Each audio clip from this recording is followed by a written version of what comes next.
Dimanche 30 avril 2023, bonjour à tous, vous regardez RTI 1, il est 6h30. Après 24 heures passées à Libreville, au Gabon, le président de la République est de retour à Abidjan. Alassane Ouattara effectuait en effet une visite d'amitié et de travail dans la capitale gabonaise. Les deux chefs d'État se sont félicités du bon niveau de coopération qui existe entre la Côte d'Ivoire et le Gabon. On regarde le récit de Jérôme Kofi Aboula.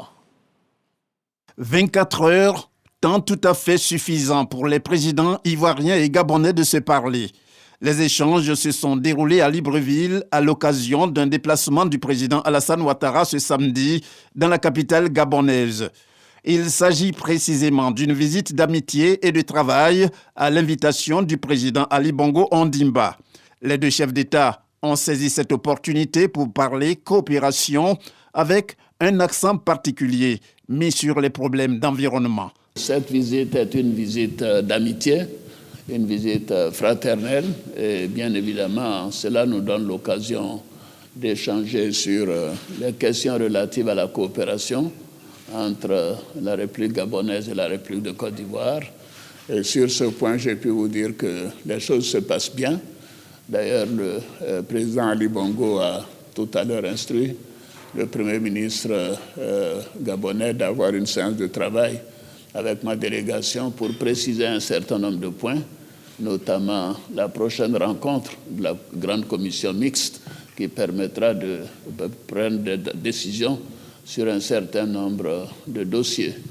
Mais il faut dire que la chose la plus importante sur laquelle je voudrais insister, c'est la question d'environnement.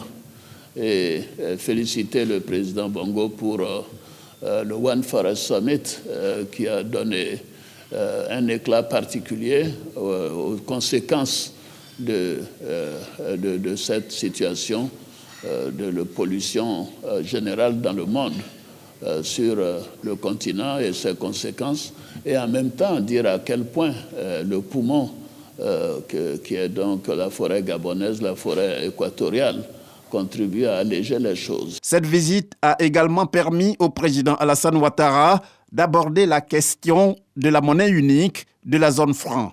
La monnaie ouest-africaine qui devra être mise en œuvre. Nous avons des discussions importantes à ce niveau, que ce soit avec les chefs d'État ou la Commission elle-même ou le Conseil des ministres. Évidemment, nous avions fait des progrès pour les convergences. Parce que pour que nous ayons une monnaie commune, il faut que les économies soient convergentes en matière d'inflation, en matière de croissance, en matière de déficit. Et un certain nombre de pays, dont la Côte d'Ivoire, avaient rempli quasiment tous les critères en 2020. Bon, mais évidemment, avec la Covid, tout cela s'est effondré, surtout dans les autres pays qui ont des monnaies à taux de change flexibles. Et ceci a créé des déficits importants, des taux d'inflation donc élevés. Et en raison de tout cela, personnellement, je ne pense pas que l'éco puisse être mise en place avant plusieurs années, parce qu'il faut d'abord cette convergence. Autant cette convergence se fait au niveau des pays de l'Union monétaire ouest-africaine qui ont une monnaie commune, qui ont une bonne discipline budgétaire et des taux d'inflation limités à 10% au maximum pour la plupart, mais cela n'est pas le cas d'autres pays. Donc il faut qu'il y ait cette convergence et c'est à partir de là que l'éco pourrait être mis en place. Peut-être une solution serait de laisser les pays qui remplissent les critères de mettre en place l'éco en attendant que les autres puissent venir. À son arrivée à Libreville, la capitale gabonaise, c'est dans une ambiance chaleureuse et de convivialité que le président Alassane Ouattara a été accueilli. Pour le président ivoirien, cela est à mettre au compte des relations fraternelles que le Gabon et la Côte d'Ivoire entretiennent depuis des décennies. Et ici, en Côte d'Ivoire, la campagne cotonnière 2023-2024 va démarrer le 15 mai prochain. Mais en attendant l'ouverture, les acteurs du secteur viennent de recevoir l'appui du gouvernement. Il s'agit d'un important lot de matériel agricole, un don qui s'inscrit dans le cadre du PULGA. Entendez par là le programme d'urgence agricole, un don estimé à plus de 4 milliards de francs CFA. Le compte-rendu de Jean-Marc Djadji. Le matériel remis à la Fédération des producteurs de coton par le ministre d'État, ministre de l'Agriculture et du Développement rural, est composé d'engrais, de semoirs de type Sénékéla, de bâches, de tricycles, de motos et de véhicules de type 4x4. À travers ce don, le gouvernement entend accompagner efficacement le secteur coton afin de le rendre davantage plus résilient face aux effets néfastes du changement climatique. L'une des conséquences de ce changement climatique étant l'apparition des jacides qui ont secoué la filière cotonnière en 2022. Vous, les producteurs de coton, vous avez été négativement impactés. Et le président de la République, son Excellence M. Alassane Ouattara, a décidé de soutenir tous les producteurs de Côte d'Ivoire dans tous les secteurs d'activité. À hauteur de 39 milliards de francs CFA, les prix de cession des intrants. La campagne cotonnière 2022 a été très éprouvante pour la chaîne des valeurs du coton. L'acquisition de ce matériel agricole arrive comme une réelle bouffée d'oxygène pour le secteur. Les producteurs s'engagent à augmenter leur production en 2023. J'invite mes parents producteurs à continuer de faire le coton parce que l'État nous soutient à tout moment. Donc on doit faire un effort pour continuer la culture du coton. Le programme d'urgence agricole, en abrégé PULGA, a vu le jour en 2019. Une réponse du gouvernement face aux effets néfastes de la pandémie de la Covid-19 sur le secteur agricole en Côte d'Ivoire. À ce jour, plus de 13 milliards de francs CFA ont été dépensés par le gouvernement dans le cadre de l'appui de ce programme d'urgence Covid. Les égreneurs se taillent la part du lion avec 9 milliards de francs CFA dans le cadre du PULGA 1. Et sur un tout autre plan, 8 clubs genre viennent de voir le jour dans les universités publiques et grandes écoles privées de Côte d'Ivoire. L'initiative découle du projet Génération Égalité de ONU Femmes, un projet mis en place à l'occasion du 25e anniversaire du programme d'action de Pékin en 1995. Et le ministre Adama Diawara en a profité pour annoncer une innovation en faveur des femmes, surtout en matière d'hébergement. L'éclairage de Didier Nguessan. Promouvoir le genre au sein des universités publiques et grandes écoles. La direction des œuvres universitaires, de la vie associative et du genre a installé à ce jour 8 clubs genre. Il s'agit pour eux d'amener les camarades à adopter définitivement des comportements qui vont avec les réalités qui ont trait au genre, surtout de lutter contre toutes les violences à caractère sexiste. La représentante de ONU Femmes qui accompagne le projet remet les documents au ministre de l'Enseignement supérieur et de la Recherche scientifique. En Côte d'Ivoire, ONU Femmes salue le renforcement du cadre légal de l'éducation, avec notamment la loi sur l'école obligatoire pour tous les enfants de 5 à 16 ans, ainsi que les efforts entrepris par le gouvernement ivoirien pour renforcer l'accès, le maintien, l'achèvement et la performance des filles dans le système éducatif, à la base de l'amélioration des indicateurs de genre du secteur de l'éducation mentionné. Les clubs genre travaillent sur 6 axes appelés coalitions. La violence fondée sur le genre, la justice et droits économiques, la santé, le droit sexuel et reproductif, les actions climatiques, la technologie et les innovations au service de l'égalité et enfin le mouvement et leadership féminin. Nous devons assainir notre milieu en l'exemptant de toutes entraves et barrières relatives au genre.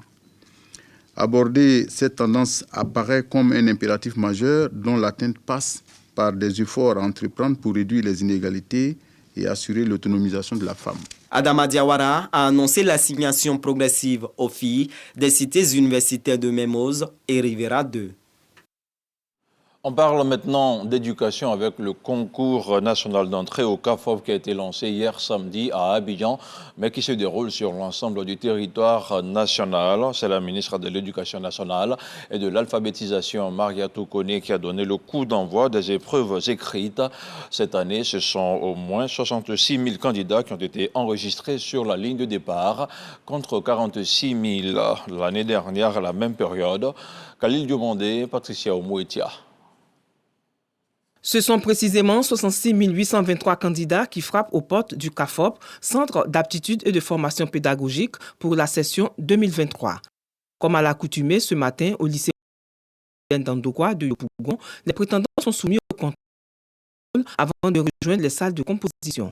Dans l'attente du début des épreuves, certains d'entre eux nous livrent leur motivation. C'est un rêve que je cherche à réaliser. Depuis toute petite, j'ai aimé ce métier. Donc, vraiment, je veux tenter ma chance cette année. Ce qui me plaît dans l'enseignement, c'est quand tu partages ton savoir, quand tu partages ta connaissance avec tes prochains, vraiment, il n'y a rien de tel. À 7h35, la ministre de l'Éducation nationale et de l'alphabétisation fait son entrée dans l'une des salles. Avant de donner le top départ des épreuves écrites, Mariatou Koné prodigue quelques conseils d'usage. Vous écrivez ce que vous savez, vous écrivez ce que vous avez appris. Ne comptez pas sur quelqu'un. Comptez sur vous-même et sur Dieu. Le président de la République est un homme qui pense à la jeunesse. 2023, année de la jeunesse. Et au nom de cela, initialement, depuis que le CAFOP existe, on prenait l'âge limite, c'était 36 ans. Cette année, nous sommes passés à 38 ans pour donner la chance à plus de jeunes. Donc, bonne chance à chacun. Les prétendants confrontent leurs connaissances en mathématiques, français et culture générale. L'éducation de qualité s'impose, pas donc de place pour la complaisance. L'excellence demeure l'unique critère qui prime dans la sélection. Nous recherchons la qualité, ce sont les meilleurs que nous prenons. Les 5000 premiers candidats, nous sommes dans une éducation de mérite, de qualité, dans la transparence et dans l'équité. Ça veut dire que n'importe qui, respectant les critères, peut se présenter au concours du CAFOP. Et s'il est parmi les meilleurs, il est admis. La proclamation des résultats d'admissibilité est prévue pour le vendredi 20 mai prochain. Quant aux résultats définitifs, ils seront publiés le 30 juin prochain. On termine ce flash d'information avec l'actualité internationale. Le collectif des journalistes activistes, leaders d'opinion, victimes de menaces au Burkina Faso dénonce l'arrestation de Charles Savadogo Wenpouré. L'activiste qui avait publié des alertes sur le massacre de Karma a été convoqué par la Brigade centrale de lutte contre la cybercriminalité.